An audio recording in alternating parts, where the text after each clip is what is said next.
stop the run. I wanted to ask though before we got off of it, having the beauty of having all-time leading rusher and Jonathan Stewart on the panels, that we can ask him direct questions like this, because you were actually in these situations. Pretty much your Panther career, you kind of shared a backfield, whether it was with D'Angelo or later on with Christian McCaffrey. Even 2015, it was like Fozzie Whitaker back there, Mike Tolbert. Yeah.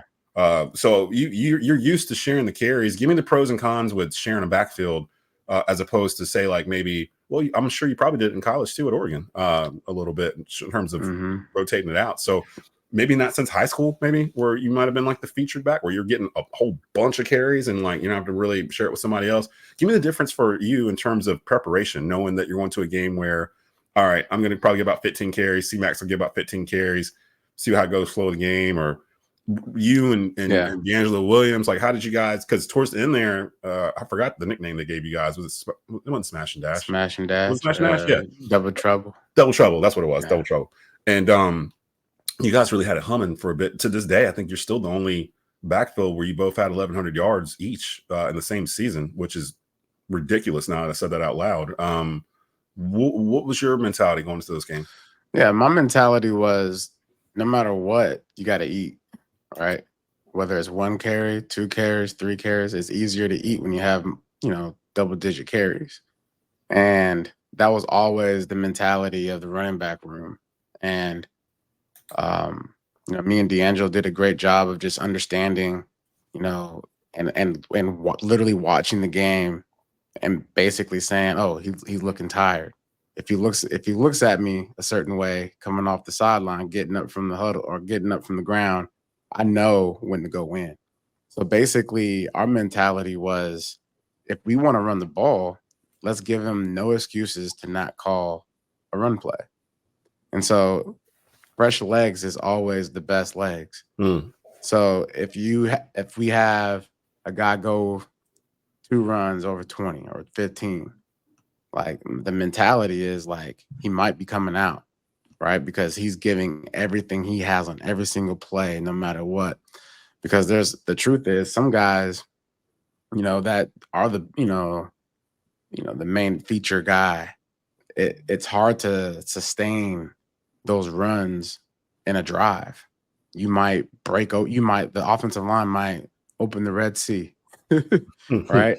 And you might not have enough juice, and that's a missed opportunity. And so that's kind of how we viewed it, when we were sharing the load in the backfield. And same with Christian, right? Like every time you get the ball, every time you get an opportunity, you have to try to eat, because you might not know when your next opportunity is going to, come around. And so that would be the con, right? The con is I might have limited opportunities. And everybody at the end of the day, if you're a running back, if you're a ball carrier, you want to make a difference. You want to be a difference maker. And so you have to take those reps and make the most out of them. And when you are the guy that's a feature, you can bank on the fact that you'll get more reps. It's a common sense, statement. But when you are the guy that's, bringing in the game, if you're up by 10 points in the fourth quarter and you have the 4-minute drill, that was the best time, to be on the field if you're a running back, because now you get to run out the clock, right? So if you're the guy that's the feature back, you're going to take all those carries. But if you are sharing the load, now as a team, you have 2 fresh guys that are basically going hand in hand, knowing that, both of them aren't going to be tired in the game. That's havoc for a defense. These guys are coming in, like getting a water break, a quick breather, and we're out here gassed. So we have to stop them. That's something that you don't want to do that, right? But I will say one thing that I would like to see is a mixture of runs for both, Miles Sanders and Chuba Hubbard. We know that they're both different types of runners. I don't want to see play specific runs for, Chuba and play specific runs for Sanders. Yeah. I want to see the same type of runs, because then that gives a defense this whole thought process of, we have to be on our P's and Q's for anything. Like, just because one guy's coming in, one guy's going out, doesn't mean that we can like reset ourselves to like some type of, commitment to a certain play or to a certain scheme. Because that's one thing that was really nice for me and D'Angelo is we ran the same plays. We ran, low power. We ran, the zone schemes. We ran the gap schemes, and we were able to basically be the same person in the backfield on every single play, but we both offered different results. Like D'Angelo could take a draw to the house if you blink, you know what I'm saying? And so there's a lot of different things. There's the same mentality with, Miles Sanders and Chuba Hubbard is they both can do the same things, but they obviously are different types of backs. So just don't call the plays as if they are, though. That's what I'm really saying. You know what? I'm gonna I believe in Miles Sanders. Do you believe? I believe in him. Like, I feel like everyone came down on him last year. I think we were one of the only podcasts really that kind of pointed out early in the year that he was dealing with like a hip injury or something in preseason, and then went into the season with it and just never really looked right the entire year. Granted, the offensive line was they were trash like the whole year, so a lot of that came from that too. But I'm wondering if Miles is actually what we thought he was when we signed him. And we're about to see that because Dave Canales is about to unleash that. Like, he got here and was like, oh, you got Miles Sanders here. Okay. Oh, you got Chuba Hubbard here. We got some stuff to work with. We ain't got to worry so much about plugging in a new running back or whatever. You already have two right here that are pretty good. But let's go get this Brooks kid from Texas too and round this whole thing out and go from there. Well, so I don't think you're ever going to see, I mean, I should say ever, but I think the days of having the workhorse in the backfield are way gone. The Emmitt Smith, the Barry Sanders, the Adrian Peterson's, Derrick Henry. He might be one of the last of a dying breed, really, because that's filtered all the way down to high school too, where I do a lot of high school, and it's really by committee. It'll be, if you're good, you'll have 2 or 3 running backs that you can run out there. There's 2 components to it because Stu's muted. Oh, there you go. My bad. There's 2 components to it because there's one, you have a pitch count. It's like pitchers now in baseball. 50 years ago, they'd throw complete games and they'd pitch 2 days later. That ain't happening anymore. And it's the same thing with running backs. Like, those guys take more hits than anybody on the offense outside of the offensive line, of course. What's the average career for running backs? Like 3 years or something like that? It used to be like 2.5. I don't know what it is now, but I mean, those guys take such a beating. You have to really be smart with how many, hits they take. And that's why they really kind of limit these guys in preseason and OTAs and all that stuff, because they need to save those hits. That's what I talk about with Christian all the time. And I think that's part of it. The other part of it is I don't really feel like you can truly lean on a defense nowadays with the amount of guys that defenses rotate in themselves, because they're rotating in guys more than ever too. And if they're having a fresh front 7, you're kind of going up against it with just one running back. Like, I don't feel like you can really lean in the run game unless you have 2 quality backs. Yeah. And 2, you do have to consider injuries. I remember one year, 2009, we played the Minnesota Vikings at Bank of America Stadium. Brett Favre, and and at that time the Vikings hadn't allowed a 100-yard rusher all season. I remember that. And D'Angelo got hurt sometime in the game, and because there's 2 guys that could carry the load if needed, right? And not carry the load for an entire season, out the gate, preseason, this is our feature back, boom. No, you have 2 backs. It'd be nice if you had 3, right? And so, because you just don't know what chain of events might happen throughout a season, throughout a game. And I remember that was a game that I felt like I legitimately felt like I was in a zone. And sometimes certain players have it one day, and certain players don't. Like, there's many games where I didn't have it. I was like, I don't know. They're just not.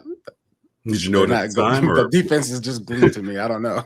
You knew it as it was happening, like real time, or it was like one of those after the game. Yeah, like a little bit of man, they're just glued to me. Like, whenever I'm in the game, and maybe the way I move, maybe it's so much different to where they're just glued to me in comparison to another back right now. So So, you to have to if you're not working that well that day. I mean, that's yeah. But like you have two quality backs, you're going to be in a much better position to play more winning football and meaningful football when the colder months arrive.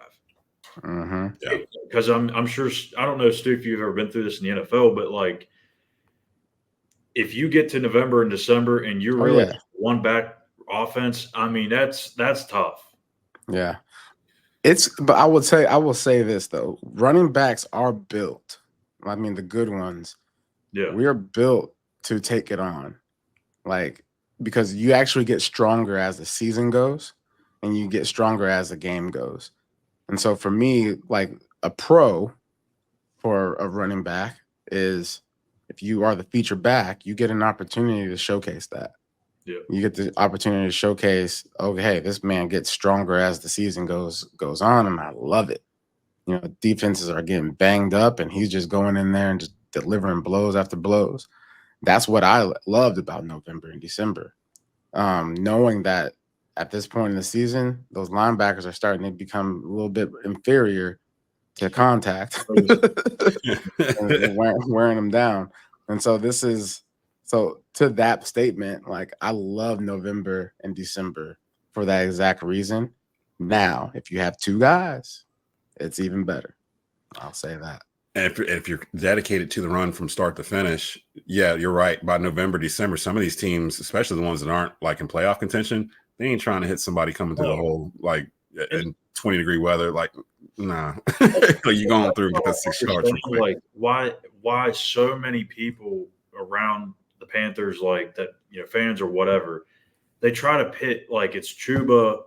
It's his job to lose, and Miles is trying to get it back. Like, and it's Chuba versus Miles. It's not Chuba versus Miles. There's no animosity between these two guys at all. They're brothers. Yeah. I can't stand that about the media space sometimes. It's just, it doesn't need to be contention just because there's two guys in the same room. There's enough to eat. There's enough they for can everybody. Both coexist. The only position where that really comes into play maybe is quarterback. There's only one of them. Yeah, but even at the quarterback space, like you're right, those guys understand their role. That's the reason why football is the ultimate team sport. People that suck at football, they just don't have a team mentality. Like that might have the skill set, that might be athletic as all get out, but they suck at it. It's because they don't understand how to just like, hey, right now is not your turn. You gotta wait your turn. Wait your turn. You're so right, and I hear that all the time from fans where they're like, oh, well, you know, they try to pit players against each other. Like I see it right now, like in Cincinnati, where they're trying to pit Jamar Chase and T. Higgins against each other because they both want their money at the same time. No, they are against the organization up top as far as why their paycheck ain't coming in the way it's supposed to be coming in. And I'm sorry, Jamar ain't getting that money. I'm sorry, I can't see. Let's talk to that quarterback. Yeah, hey, you got some change? You want to give me a little money? Because I can't see Cincinnati paying a wide receiver $30 million a year. Like, even though he deserves it, he's proven he deserves it. He's a top 5 wide receiver in the league. But the conversation. Hot take, he going next year? Maybe. I wouldn't be surprised. It's the Bengals. It's because they definitely ain't going to the Super Bowl. There's too many teams in front of them in the AFC. Like, I don't even know if they're going to win their division. Like I said, we didn't pick them to win the AFC North. I think we picked Baltimore to win it. So Jamar Chase going to go to the Kansas City Chiefs next year. Oh gosh. Oh, that's